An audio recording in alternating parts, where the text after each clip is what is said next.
اس پہاڑ کو پہلی مرتبہ ایک آسٹرین کوہ پیما ہرمن بیول نے کامیابی سے سر کیا اور یہ سن 1953 میں ہوا۔ ہرمن بیول پہاڑ کے اوپر 6,800 میٹر کی اونچائی پر تب اکیلے رہ گئے جب ان کے ساتھیوں نے وہاں سے واپس اترنے کا فیصلہ کر لیا۔ ہرمن بیول نے 1300 میٹر کی آخری اونچائی کا سفر بالکل اکیلے طے کیا، اور اس قسم کا کارنامہ اس زمانے میں ناممکن سمجھا جاتا تھا۔ ہرمن بیول ڈھلتی شام کو تقریباً 7 بجے پہاڑ کی چوٹی پر پہنچے، اور جب واپسی کا سفر شروع کیا تو ان کے ایک جوتے پر سے کریمپون گم ہو گیا۔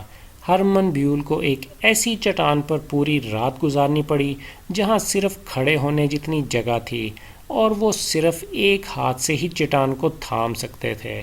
ہرمن بیول نے یہ کارنامہ آکسیجن سلنڈر کے استعمال کے بغیر کیا، اور خوش قسمتی سے اس رات جب وہ پہاڑ پر اکیلے کھڑے تھے، پہاڑ کے اوپر ہوائیں تیز نہ تھیں، اور اسی وجہ سے وہ پہاڑ پر سے زندہ سلامت نیچے اترنے میں کامیاب ہوئے تھے۔ نانگا پربت کا خونی ریکارڈ آج بھی اسی طرح جاری ہے جیسا کہ آج سے 70 سال قبل تھا۔